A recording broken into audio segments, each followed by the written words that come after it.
Hi Norma, I saw your post about you basting your hexies while on your trip to London.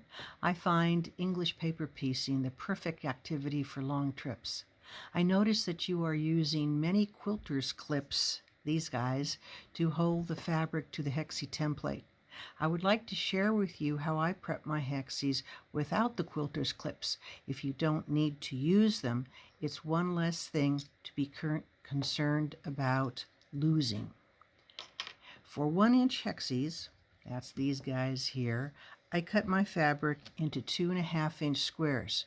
To be sure, this does not produce a visually tidy reverse side, but this doesn't bother me.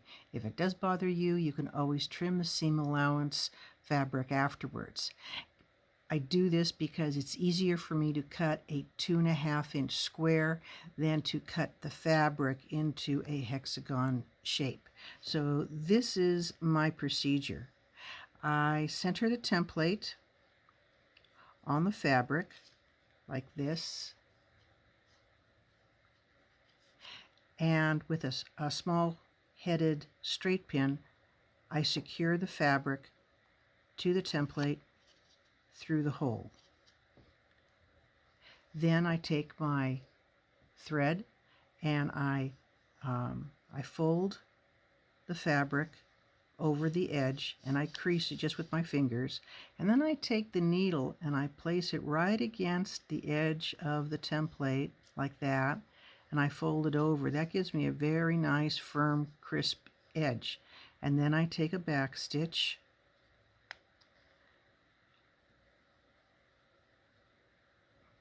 just through the folded corners. I'm not going through the template, just like that.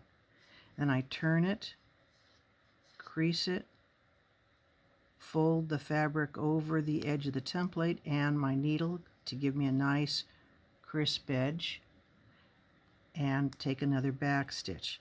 And I'll do this all the way around the hexie.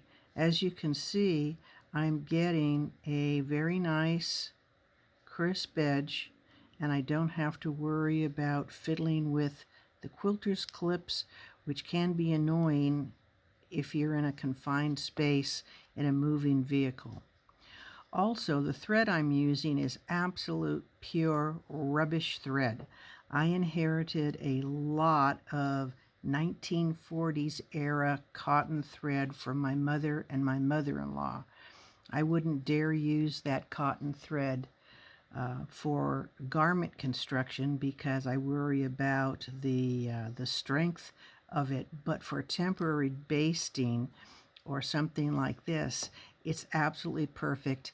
And I like the thought that I'm using my mother's thread and my mother-in-law's thread. When you get to the very last corner, I just pick up that top layer and then I just smooth it under so that visually all the folds are running in the same direction.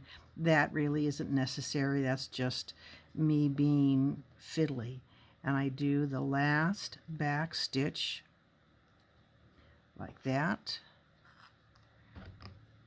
Snip off the tail and remove the pin.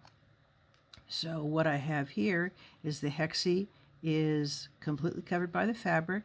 Everything is nice and tidy and snug, and I don't have to worry about the quilter's clips. If you already knew about this, then this was superfluous, but I just wanted to bring it to your attention in case you didn't. Happy stitching.